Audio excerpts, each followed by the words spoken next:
Kami ingin menyampaikan dua hal, Bapak Pimpinan, yaitu terkait dengan evaluasi penyelenggaraan kesehatan haji tahun 1445 Hijrah atau tahun 2024, dan yang kedua adalah laporan keuangan. Sebagaimana tadi yang disampaikan oleh pimpinan bahwa ini supaya yang pokok-pokoknya saja, dan kebetulan juga ada beberapa hal yang kami siapkan dalam bentuk slide ini sudah disampaikan juga oleh Pak Menteri Agama, sehingga nanti ada beberapa slide yang kami akan skip. Ya, next. Kami ingin melaporkan ada 6 hal terkait dengan evaluasi ini. Yang pertama adalah terkait dengan kebijakan penyelenggaraan haji, profil kesehatan jemaah haji, petugas, obat, dan perbekalan kesehatan. Lalu angka kesakitan jemaah haji, angka kematian, dan yang terakhir adalah bagaimana upaya menurunkan angka kesakitan dan angka kematian. Next. Ini mungkin barangkali kami skip saja, Pak. Tadi secara umum sudah disampaikan oleh Pak Menteri, dan ini adalah terkait dengan kebijakan tahun 2024 terhadap jemaah haji, di mana sebelumnya adalah pelunasan terlebih dahulu, lalu setelah itu baru pemeriksaan kesehatan gitu. Tetapi di tahun 2024 diubah, yaitu dilakukan pemeriksaan dulu ketika calon jemaah haji itu adalah istitoah, maka baru melunasi terkait dengan biaya haji. Ya, next. Terkait dengan kebijakan jemaah haji untuk kesehatan ini memang ada perubahan. Kalau dulu adalah dilakukan check up gitu, maka berdasarkan keputusan Menteri Kesehatan nomor 508 tahun 2024, ini ada 3 hal juga yang dilihat. Yang pertama adalah terkait dengan pemeriksaan kognitif. Ini adalah untuk mengidentifikasi kemampuan berpikir pada lansia. Yang kedua adalah pemeriksaan kesehatan mental. Ini adalah untuk mengidentifikasi demensia, orientasi, daya ingat, dan juga konsentrasi. Sementara yang terakhir adalah pemeriksaan activity daily living atau sering disebut ADL. Ini adalah lebih kepada bagaimana melakukan identifikasi kemampuan melakukan aktivitas harian secara mandiri. Ya, next. Lanjut. Bapak Ibu pimpinan dan anggota Komisi 9, kalau kita coba lihat bandingkan bagaimana umur ya, dari kelompok umur, memang di tahun 2024 ini relatif agak turun ya, 37% dibandingkan tahun 2023. Namun kalau kita coba lihat di dalam atau bandingkan di 2017, 2018, dan 2019 memang masih cukup tinggi. Ya, next. Ini adalah terkait dengan jemaah haji yang memiliki penyakit atau komorbid di tahun 2017 sampai dengan 2024. Memang di sini kalau kita coba lihat secara umum tidak berbeda dengan tahun-tahun sebelumnya. Jemaah haji yang memiliki penyakit di kisaran rata-rata adalah 72%. Lanjut, kita next saja. Kalau kita coba lihat dengan mekanisme kebijakan di dalam pemeriksaan calon jemaah haji, memang di sini ada penurunan, Bapak Ibu. Sebagai contoh misalnya penyakit jantung di tahun 2023 itu adalah 9.061, tetapi di 2024 ini adalah 7.076. Sementara kalau asma itu adalah sebelumnya ada 1.983, sementara di 2024 ini adalah 9.958, sementara kalau penyakit paru ini adalah 1.161, sementara di 2024 adalah ada 494. 3 penyakit ini sebenarnya adalah penyumbang kesakitan terbesar dan kematian juga, sehingga dengan begitu maka di sini akan terjadi penurunan. Nanti kami akan laporkan di slide-slide berikutnya. Lanjut, ya lanjut saja, Bapak Ibu.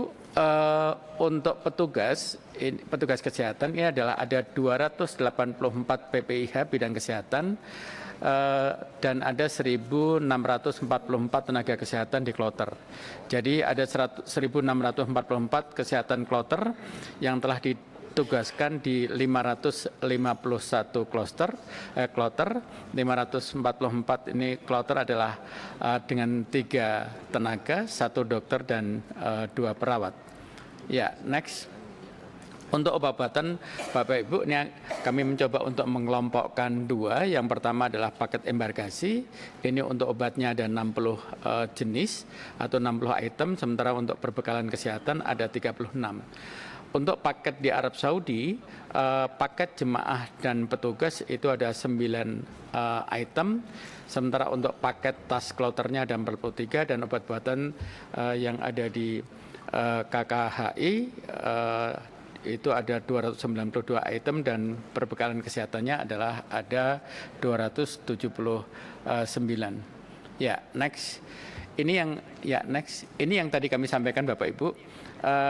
Kalau kita coba lihat bagaimana kesehatan jemaah haji di kloter, sektor maupun bandara sampai dengan terakhir penyelenggaraan haji ini, kumulatif layanan kesehatan di kloter di sini terjadi penurunan dibanding dengan tahun yang sebelumnya, yaitu tahun 2023. Begitu juga untuk di sektor kesehatan dan di kesehatan bandara. Ini menurun cukup drastis dibanding tahun 2023. Ya, next. Ya, kalau dilihat dari kesehatan jemaah haji di KKHI maupun di Arab Saudi, ini memang ada tren yang berbeda. Kalau di KKHI di sini terjadi penurunan, sementara kalau di rumah sakit Arab Saudi memang terjadi peningkatan. Kenapa? Karena mekanismenya kemarin kami coba lakukan perubahan. Kalau dari kloter itu adalah dibawa ke KKHI dulu, KKHI baru yang merujuk ke rumah sakit, sementara kalau kemarin agar penanganannya bisa lebih cepat, dari kloter itu bisa langsung merujuk ke KKHI kalau memang itu adalah dibutuhkan pelayanan dengan pelayanan atau dengan alat-alat yang cukup canggih. Ya, next. Kesehatan jemaah haji saat safari, wukuf, serta masa Arafah, Musdalifah, dan Mina, ini juga terjadi penurunan yang luar biasa. Tadi sudah disampaikan oleh Pak Menteri, memang ada mekanisme yang berbeda. Di samping itu juga memang terkait dengan dampak dari mekanisme pemeriksaan kesehatan melalui istitoah tadi. Ya, lanjut, next. Pemeriksaan istitoah yang lanjut. Pemeriksaan istitoah yang diubah tadi itu mekanismenya juga kalau kita coba bandingkan di tahun 2023 dengan jumlah 209.782 jemaah, ini ada 0,368, sementara kalau 2024 dengan 213.275 plus PIHK 27.000, ini 0,216, sehingga dengan mekanisme pemeriksaan yang dilakukan perubahan kebijakannya tadi juga berdampak pada penurunan kematian bagi calon jemaah haji.